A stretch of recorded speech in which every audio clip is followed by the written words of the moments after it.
بسم اللہ الرحمن الرحیم۔ السلام علیکم ورحمۃ اللہ وبرکاتہ۔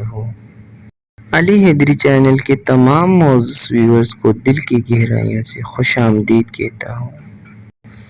اللہ تعالیٰ نے انسان کو موت برحق لکھ رکھا ہے اور انسان موت سے کہیں بھاگ کر نہیں جا سکتے۔ موت اور روح نکلنے کے بارے میں انشاءاللہ آج ہم آپ کو روح نکلنے کے بارے میں بتائیں گے۔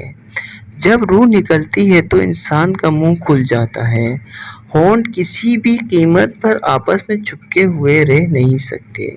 روح پیر کو کھینچتی ہوئی اوپر کی طرف آتی ہے۔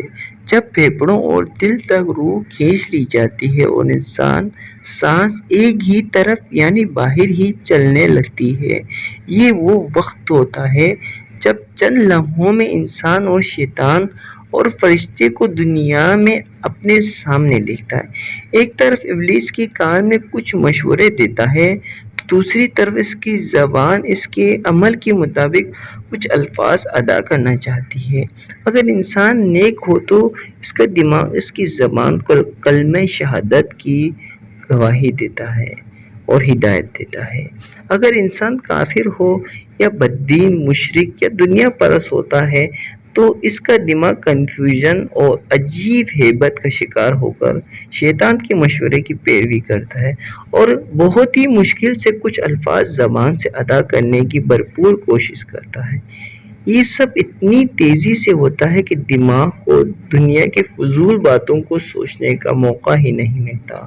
انسان کی روح نکلتے ہوئے ایک زبردست تکلیف ذہن محسوس کرتا ہے لیکن تڑپ نہیں پاتا، کیونکہ دماغ کو چھوڑ کر باقی جسم کی روح اس کی خلق میں اٹکی ہوئی ہوتی ہے اور جسم ایک گوشت کی بے جان لوتھڑے کی طرح پڑا ہوا ہوتا ہے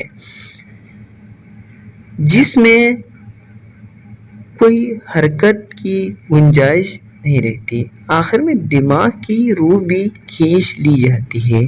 آنکھیں روح کو لے جاتے ہوئے دیکھتی ہیں، اس لیے کہ آنکھوں کی پتلیاں اوپر چڑھ جاتی ہیں یا جس سمت فرشتے روح قبض کر کے جاتا ہے اس سمت کی طرف ہوتی ہیں۔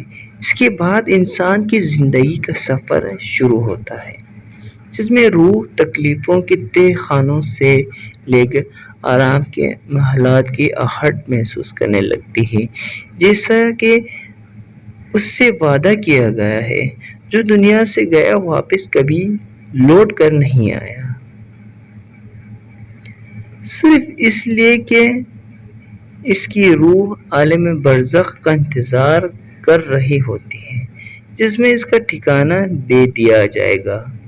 اس دنیا میں محسوس ہونے والی طویل مدت ان روحوں کے لیے چند سیکنڈ سے زیادہ نہیں ہوگی، یہاں تک کہ اگر کوئی آج سے کروڑوں سال پہلے کیوں نہ مر چکا ہو، مومن کی روح اس طرح کھینچ لی جاتی ہے جیسے آٹے سے بال نکالا جاتا ہے۔ گنہگار کی روح خاردار درخت پر پڑے سوتی کپڑے کی طرح کھینچ لی جاتی ہے۔ اللہ سبحانہ تعالیٰ ہم سب کو موت کے وقت کلمہ نصیب فرما کر آسانی کے ساتھ روح قبض فرمائے اور نبی پاک علیہ السلام کا دیدار نصیب فرمائے۔ آمین۔